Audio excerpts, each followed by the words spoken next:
Кіре. Саламатсыздар ма балалар? Отыра қойып. Жақсы балалар, бүгін сіздерде қазақ тілі мен әдебиеті сабағында барлығыңыздар бүгінгі сабаққа дайын деп есептеймін. Сабақтар кім жоқ? Түгелсіздер ма? Сабина жоқ. Сабина жоқ да? Аурулар Сұлтандар. Отыра қойып. Үйге қандай тапсырма береді? Кім айтады? 76 бет, бірінші тапсырма. Иә. Мұнда қандай тапсырмаларды орындау керек? Бірінші сұрақ. Сұраққа жауап беру керек. Үш сұрақ бар, соның үш жауабы. Иә. Бірінші сұрақ. Алаш қайраткерлерінің тіл туралы қандай сөздерін білесіздер? Айна. Ахмет Байтұрсынова. Өз тілімен сөйлескен, өз тілімен жазған жұрттың ұлттығы еш уақытта адамды құрамай жоғалмайды. Ұлттық сақталуына да жоғалуына да себеп болатын нәрсенің ең қуатты тілі. Сөзі жоғалғанмен жұрттың өзі де жоғалады. Өз ұлтына басқа жұртты қосамын дегендер әдемі сол жұрттың тілін садыруға тырысады. Егер де біз қазақ деген ұлт болып тұруды сөйлессек, қанымыз ашпас қашын ойлағандар тіліміздің де сақталуына қамын қайта ойлау керек.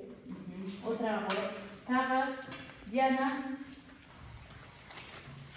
Халел Досмұхамбетұлы.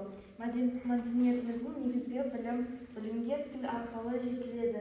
Білімді жұрттардың тілі бай болады. Біздің тәжірибемізде қазақ тілі бай тіл. Тек сөздері ғылым жолына салынып реттелмеген тіл. Қазақ тілі ғылым жолына салынып реттелсе, ешбір жұрттың тілінен кем болатын емес. Бұған илануымыз керек. Елдің тілі бұзылуына ең алдымен оқығандары себеп болады. Бұлар жат әсерлерге Жақсы, оқи бер әрғалай. Келесі сөйлем оқи бер. Келіп, ана тілін өзгертуге жол басшы болады. Әрғарай, оқи ғой, дайынсыз ба? Бір халықтың өз тілінде білім өнері болмаса, ол халықтың тілі өзгерді. Халық көршілес күшті халықтың тілімен әсерлеп, құлақ той болады. Оның ішінде жаңалықтар көбейді. Ол кішкене ұлттарды жаңартып, жамандырылмаған ескі тілі өзінің дамып маңызды жылдан ұмытылады. Жақсы. Үй тапсырмасын оқысақ, енді бүгінгі күнді жаза қойып, наурыздың 4-і дәптерлер бізге.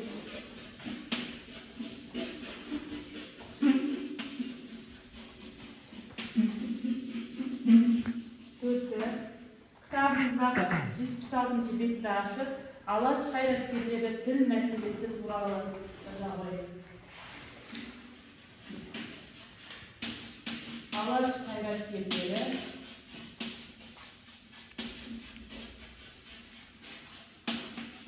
тіл мәселесі туралы.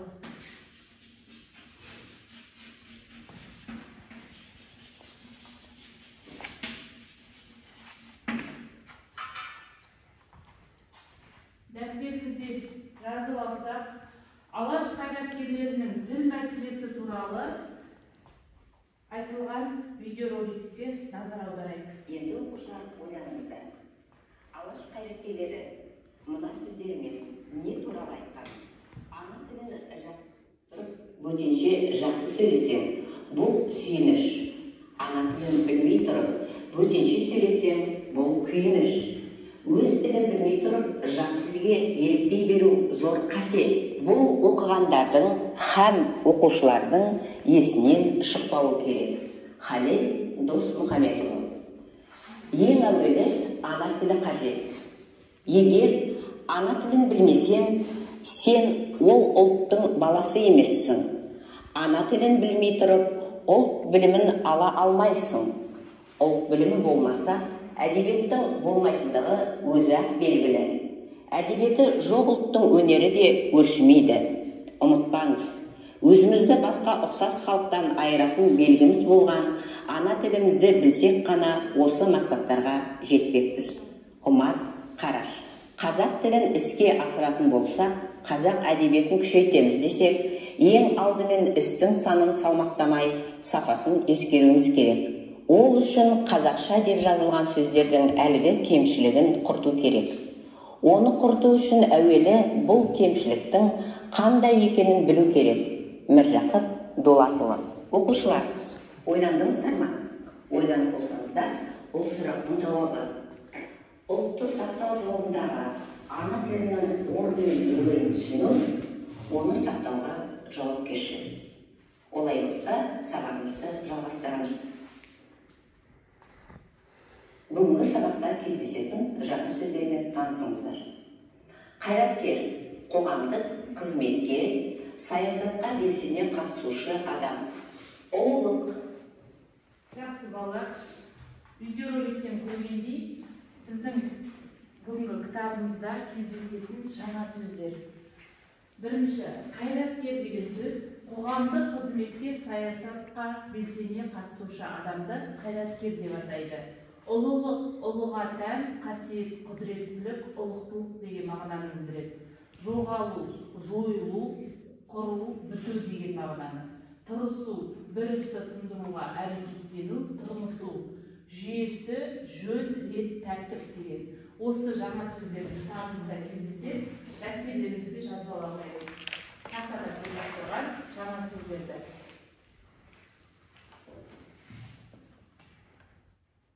Көрініп тұр ғой? Иә. Жазып алайық.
Жазып болдық па?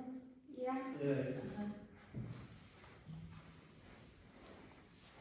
Алан оқи қойшы жаңа сөздерді. Қайраткер деген сөз қандай мағынаны білдіреді екен?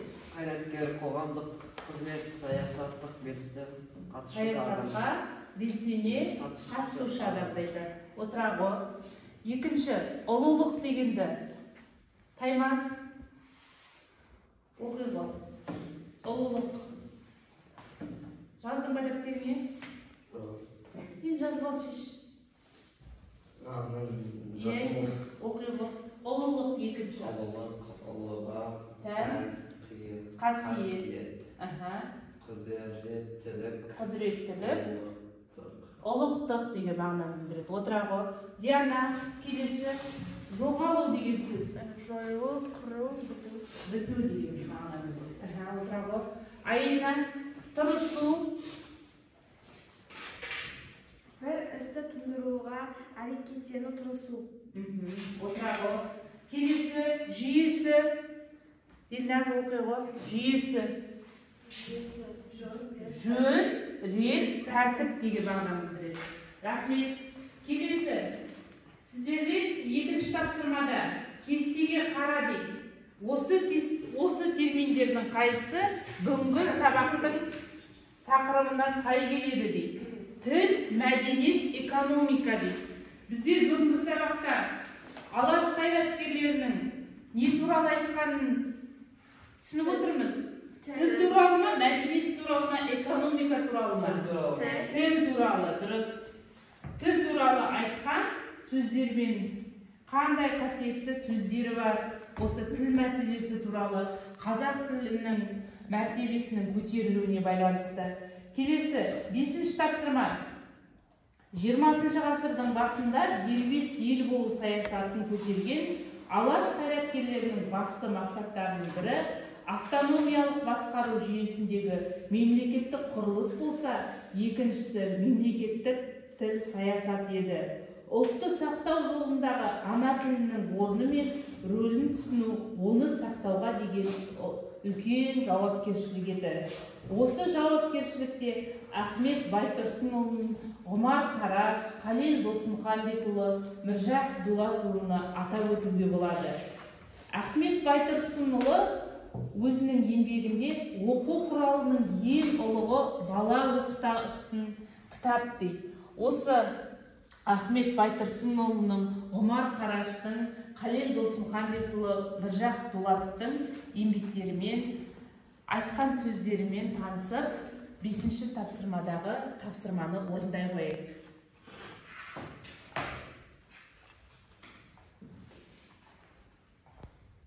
Орындай қояйық.